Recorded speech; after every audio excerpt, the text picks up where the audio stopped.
আসসালামু আলাইকুম। আজকে ঢাকাকে বাই বাই দিয়ে আমরা গ্রামে চলে যাচ্ছি।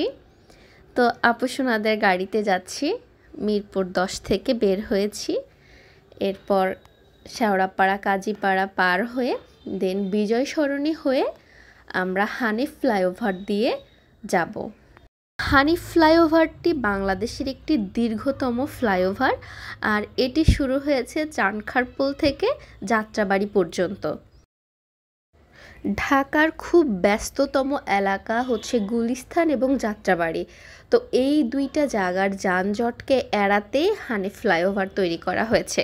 তবুও দেখা যায় মাঝে মাঝে হানিফ ফ্লাইওভারের উপরেও অনেক জ্যাম পড়ে যায়, যেটা 10 মিনিটের রাস্তা, সেখানে আমাদের প্রায় 2 ঘন্টাও লেগে যায়। তো খুব একটা জ্যাম ছিল না, দেখতেই পাচ্ছেন। তো বাড়ির উদ্দেশ্যে রওনা হয়েছি। এবার আমরা বাবুবাজার ব্রিজ পার হয়ে দেন আমরা মাওয়া ভাঙ্গা দিয়ে সাতক্ষীরায় ঢুকব। বাবুবাজার ব্রিজটি মূলত বুড়িগঙ্গা নদীর উপর অবস্থিত। বুড়িগঙ্গা নদীর তীরেই আহসান মঞ্জিল অবস্থিত। তো বুড়িগঙ্গা নদী, তার তীরে আহসান মঞ্জিল এবং পাশ দিয়েই বাবুবাজার ব্রিজটি গিয়েছে। তো বাবুবাজার ব্রিজ দিয়ে পার হয়ে দেন আমরা মাওয়া ভাঙ্গা দিয়ে সাতক্ষীরা যাচ্ছি। আমরা যখন পদ্মা ব্রিজ বা মাওয়া হয়ে সাতক্ষীরায় যাই, তখন আমাদের বেশ অনেকগুলাই ব্রিজ বা ছোট ছোট সেতু পড়ে এবং বেশ অনেক টাকা টোলও গুনতে হয়। তো এবার যেহেতু আমরা ব্যক্তিগত গাড়ি নিয়ে যাচ্ছি, সেহেতু আমরা টোলটা হিসাব করছিলাম যে কত টাকা আসতে পারে। তো আমরা প্রথমে যখন হানিফ ফ্লাইওভার পার হয়েছি তখন 85 টাকার মতো মনে হয় টোল দিয়েছি। এরপরে পর্যায়ক্রমে আমরা 90 টাকা, তারপর 130 টাকা, এরকমভাবে মোট আমরা 1700 টাকার মতো টোল দিয়েছি। আমি বেশ অনেকটা রাস্তা জুড়ে ভিডিও করেছি এবং দেখানোর চেষ্টা করেছি। ঢাকা থেকে শুরু আর যশোর পর্যন্ত কিন্তু বেশ অনেকগুলাই ব্রিজ টাইপের আছে। হ্যাঁ, তো এখানে বেশ টোলের পরিমাণও ভালো। আর আমাদের পদ্মা সেতুতে টোল দিতে হয়েছে 1300 টাকা।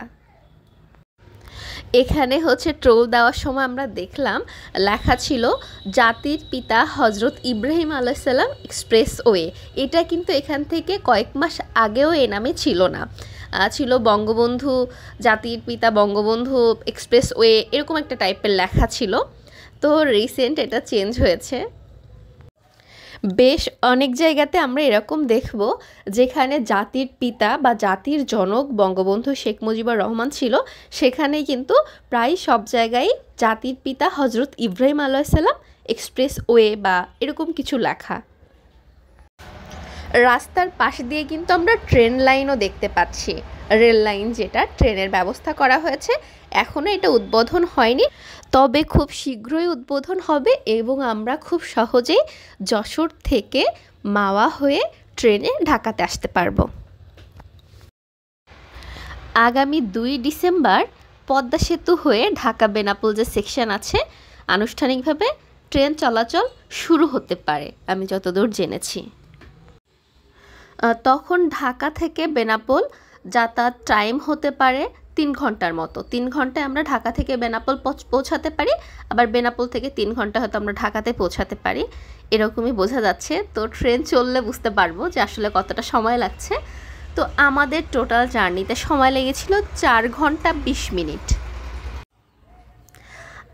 আগে যখন পদ্মা সেতু ছিল না তখন আসতে বেশ হ্যাসেল হতো। তো ফেরিতে এত জ্যাম থাকতো, আমার কখনো 24 ঘন্টাও সময় লেগেছে।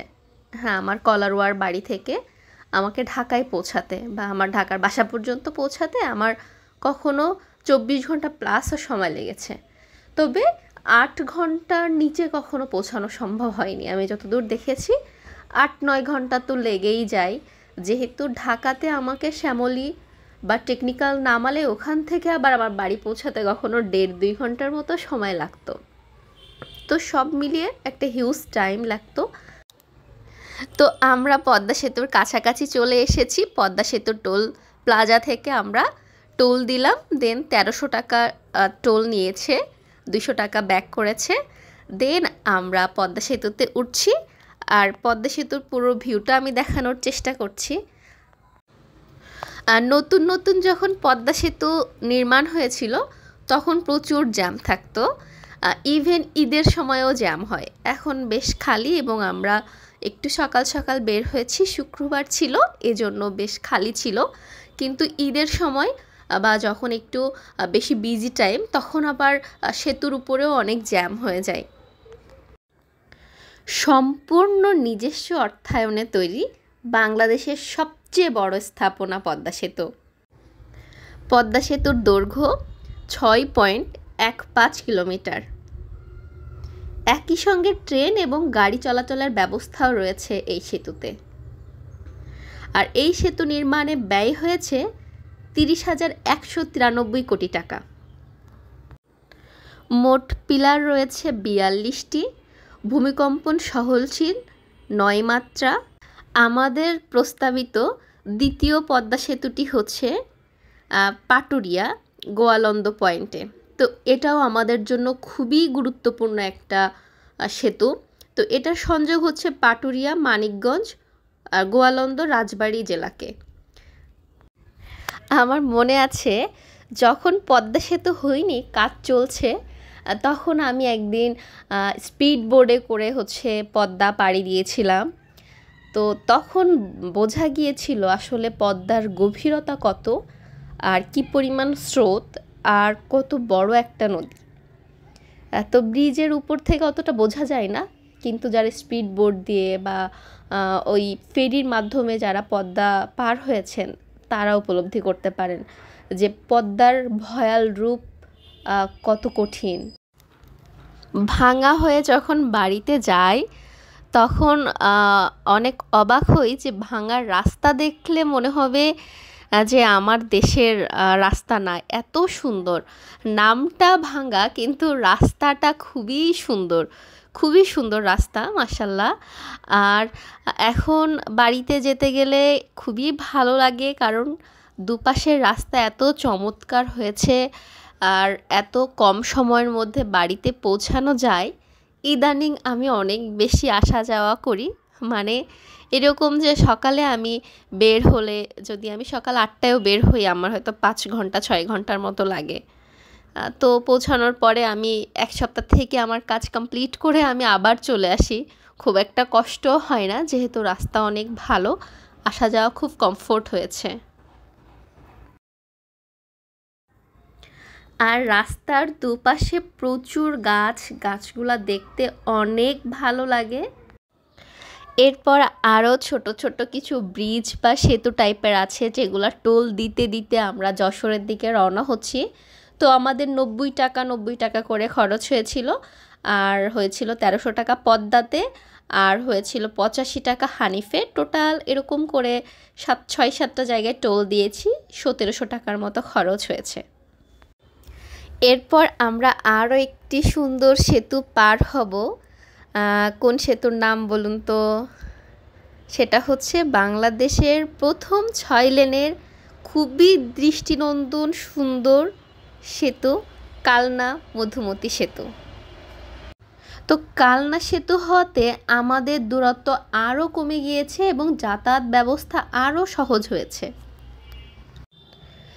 মধুমতি নদীর কালনা পয়েন্টেই এই সেতুটা নির্মাণ হয়েছে, আর 2 জেলার সীমান্তে নির্মাণ হয়েছে, যার জন্যে 10 জেলার যোগাযোগ ব্যবস্থা আরও সহজ হয়েছে।